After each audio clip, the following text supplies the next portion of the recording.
if you idle your truck at night, or you run a generator at night, or you park in a parking lot where there are other vehicles, you're going to want to watch this video. I'm Tim, the truck is Daisy, and this is my part-time co-pilot Finley. And we are hauling paws. We transport RVs all over this beautiful country of ours, and they pay us for it. It's frickin' amazing. But let's go inside and talk about how not to die when you're sleeping in your truck. Come on.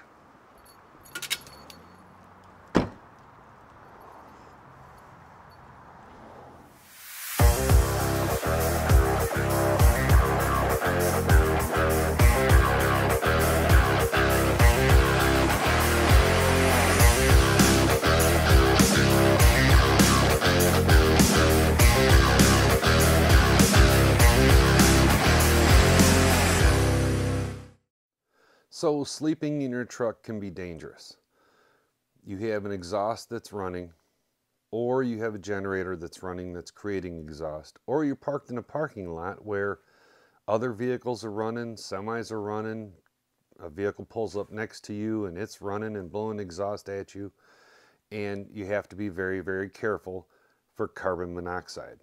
It's called the silent killer for a reason. It's odorless, it's tasteless, you can't see it. You don't know that it's affecting you. Its effects are cumulative over time. It's not just you breathe it in and you die, although at high levels it can kill you in 5 minutes. It's something that will get into your body and will build up a little bit over time until it really starts to affect you. The EPA says that 9 parts per million for 8 hours can do serious damage to you. So you want to be really careful. So the symptoms of carbon monoxide poisoning: you've got headache, you got fatigue, you got nausea, dizziness, kind of like the flu. You can get irritable, but the biggest one is confusion. Once confusion sets in, it affects how you think, and you might not think rationally while you're being affected by the carbon monoxide. There's a bunch of science behind how this all works, and I'm not a science person, so I'm going to read you some and so you can understand what's going on. But when you inhale carbon monoxide, it bonds to the hemoglobin. There's something in your blood that the oxygen goes and attaches to. So when you breathe it in, the hemoglobin grabs the oxygen and takes it where it needs to go, like your brain, which is important. Well, for most people. So when you breathe in carbon monoxide, it bonds to the hemoglobin and it displaces the oxygen. So it forms a really tight bond with the hemoglobin. The problem with it is the carbon monoxide and the hemoglobin bond at about 250 times tighter than an oxygen molecule will.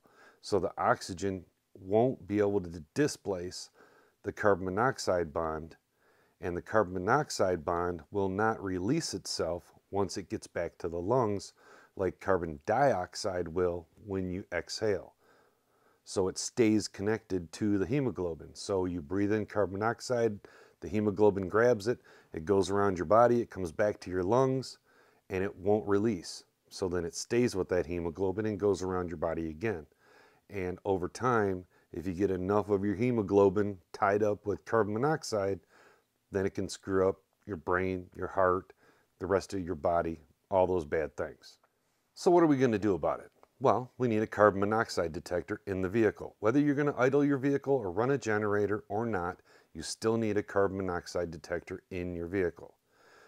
Personally, I feel you also need a smoke detector, because you never know when some electrical problem is going to be happening on your vehicle or the vehicle next to you or somewhere around you, and a smoke detector will alert you. I just take a small, it was like a $9 smoke detector, and I just stuck it to the sunroof, and that's my smoke detector. Now most of you are going to run out and you're going to get a carbon monoxide detector that looks like this. You can find these at any Walmart, Meijer, Home Depot, Lowe's, anywhere. you can find these carbon monoxide detectors. Don't go and get one of these for your vehicle. Now here's why.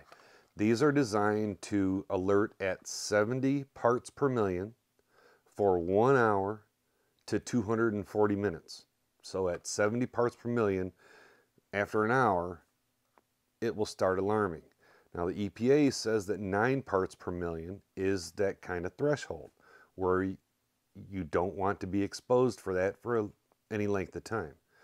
So in our vehicle, when we're sleeping for 10 hours or 8 hours or however long you're going to be sleeping in your truck, this isn't going to alert you fast enough. You can get a dangerous or even a lethal dose of carbon monoxide in our small enclosed space before this thing even alarms. This will also alarm at 400 parts per million after it's sniffed that or whatever it does for 10 minutes.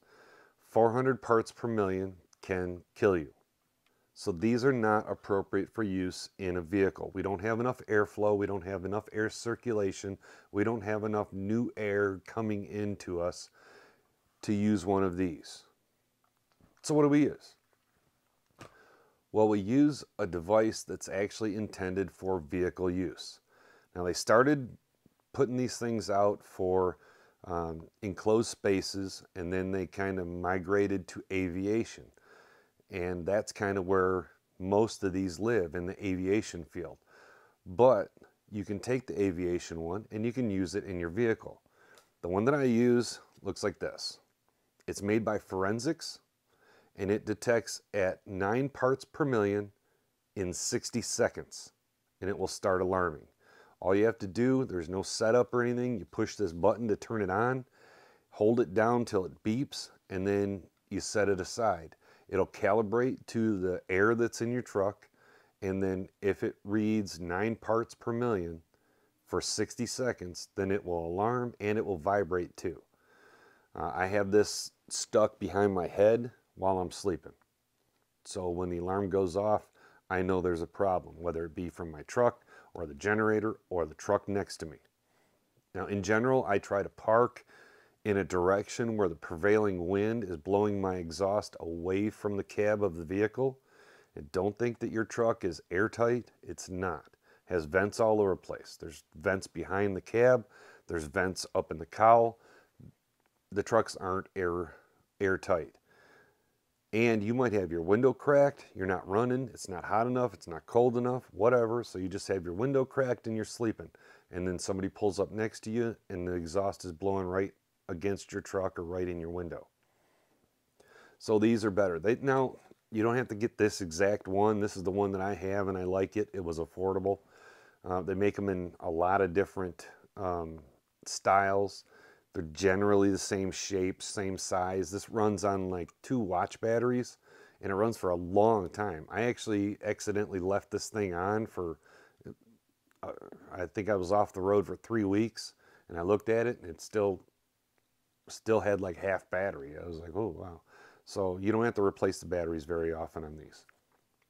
Now they come in a lot of different shapes and styles and made by different manufacturers, but they all do this about the same thing, and they all alarm at that magic threshold of 9 parts per million at 60 seconds.